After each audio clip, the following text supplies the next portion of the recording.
Até o ano de 1500, o território que hoje chamamos de Brasil tinha outros nomes. Para os indígenas da nação Tupi, esse território era denominado Pindorama, que significa região das palmeiras. Havia outros nomes também, afinal, essa terra enorme era habitada por mais de 5 milhões de indivíduos, espalhados por toda a sua extensão, formando vários povos com línguas e costumes diversos. Em 1500, a situação começou a mudar, com a chegada de um povo vindo da Europa, os portugueses. A chegada dos portugueses ao território brasileiro deu-se no período da história conhecido como as Grandes Navegações, que teve início no século XV e envolveu alguns reinos da Europa na época, especialmente Portugal e Espanha. O período das Grandes Navegações foi de expansão marítima e comercial da Europa. Os comerciantes europeus queriam descobrir novos produtos para vender. Os principais produtos procurados pelos consumidores da Europa vinham do Oriente, em especial da região das Índias, na Ásia. O comércio nessa região, no entanto, era controlado pelos comerciantes árabes. Vários produtos chegavam também da África. Na época das Grandes Navegações, a região conhecida como Índias correspondia a uma área maior do que o país que conhecemos hoje como Índia. Tratava-se de uma grande porção do Oriente que abrangia a própria Índia, os países árabes e parte da China. Entre os produtos mais procurados estavam os tecidos de seda, as porcelanas, os perfumes, o marfim e as famosas especiarias, como o cravo, a canela, a noz moscada, o gengibre e a pimenta, que eram muito apreciadas e utilizadas na conserva de alimentos, na fabricação de essências perfumadas e para fins medicinais. O comércio com as Índias era dominado por mercadores das cidades italianas de Gênova, Florença e Veneza. Eles compravam os artigos dos árabes para revendê-los aos europeus por preços elevados. Os comerciantes portugueses e depois os espanhóis queriam fazer esse comércio diretamente com os mercadores das Índias. Lá, comprariam os produtos por um preço bem mais baixo, pois não dependeriam da intermediação dos venezianos, dos genoveses e dos árabes. Porém, para chegar às Índias, era preciso fazer grandes e custosas viagens, navegar por rotas desconhecidas que nenhum outro navegante tinha utilizado. Os portugueses, que dominavam como poucos a arte de navegar, foram os primeiros a fazer essas grandes viagens. Eles escolheram viajar pelo Oceano Atlântico, com o objetivo de contornar o continente africano. Para isso, aperfeiçoaram instrumentos como a bússola e o astrolábio, além de construírem barcos mais resistentes e seguros, que eram chamados de caravelas. A primeira viagem feita pelo Atlântico em direção às Índias aconteceu em 1415. Quando os portugueses chegaram ao norte da África, onde hoje fica Marrocos. Outras expedições avançaram pelo litoral africano, até que em 1488, uma caravela comandada por Bartolomeu Dias atingiu o sul do continente africano.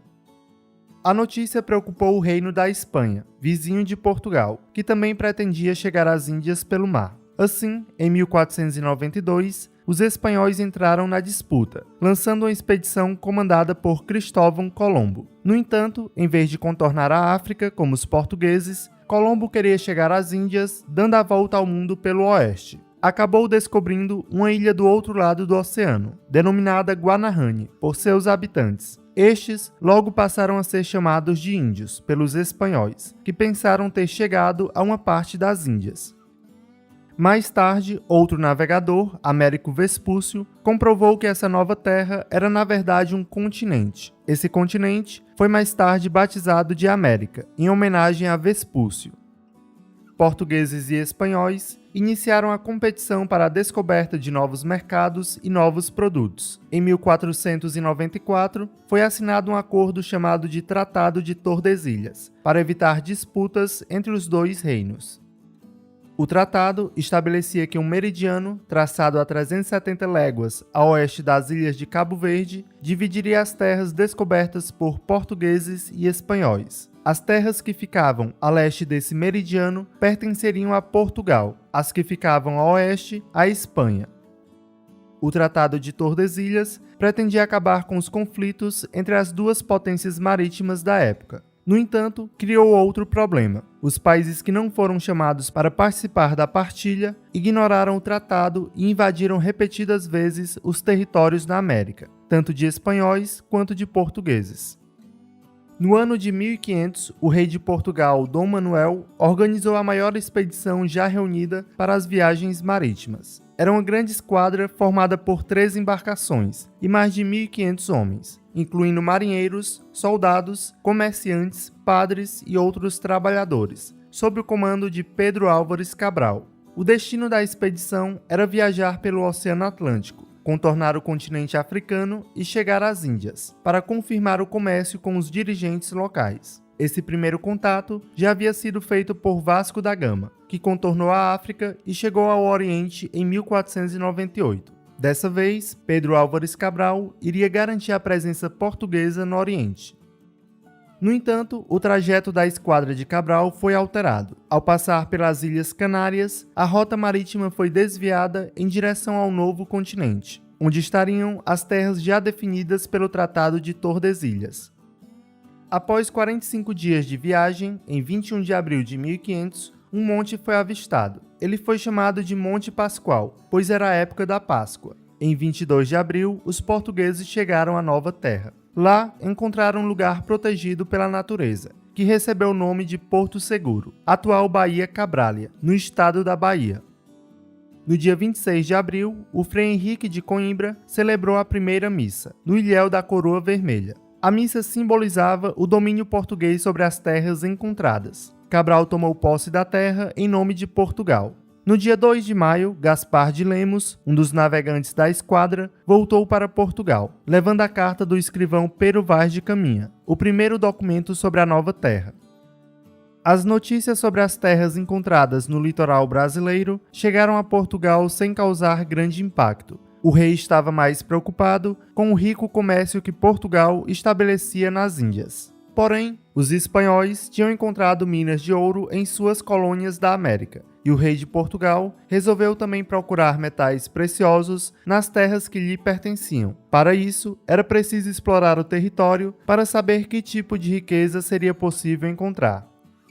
Além disso, os franceses, principalmente, já visitavam o litoral brasileiro para explorar o pau-brasil. Diante disso, o rei enviou as primeiras expedições para explorar as novas terras, proteger o litoral do ataque de outros povos e, finalmente, colonizar o Brasil. Colonizar significa povoar, explorar as riquezas da terra. Por isso, o Brasil tornou-se uma colônia de Portugal. A primeira expedição exploradora, que chegou em 1501, comandada por Gaspar de Lemos, percorreu o território e deu nome a vários acidentes geográficos, como Cabo de São Roque, Cabo de Santo Agostinho, Cabo de São Tomé, Baía de Todos os Santos, entre outros. Essa expedição encontrou o pau-brasil em toda a extensão do litoral. A segunda expedição exploradora, que chegou em 1503, comandada por Gonçalo Coelho, foi enviada ao Brasil para tentar descobrir ouro e metais preciosos. Foi fundada uma feitoria em Cabo Frio para guardar o pau-brasil, até que os navios viessem buscá-lo para ser vendido na Europa. As expedições guarda-costas, organizadas em 1516 e 1526, comandadas por Cristóvão Jacques, tinham o objetivo de combater o contrabando e a constante ameaça de ocupação estrangeira, mas falharam porque os portugueses não podiam tomar conta de todo o extenso litoral brasileiro. Então, o governo português percebeu que a povoação da terra seria a única solução para afastar a ameaça francesa. A expedição colonizadora, que veio em 1530, foi comandada por Martim Afonso de Souza. Essa expedição deveria expulsar os franceses, fundar vilas e iniciar a formação de povoados. A expedição trazia colonos, instrumentos agrícolas, sementes, plantas e animais domésticos. Em janeiro de 1532, foi fundada a primeira vila do Brasil, que recebeu o nome de Vila de São Vicente. Essa vila, depois de algum tempo, prosperou muito com as plantações e os cuidados agrícolas, especialmente com o plantio de cana-de-açúcar. Em 1533, Martim Afonso de Souza voltou para Portugal, e Dom João III adotou o modelo colonizador que já experimentara nos Açores e na Ilha da Madeira, as capitanias hereditárias.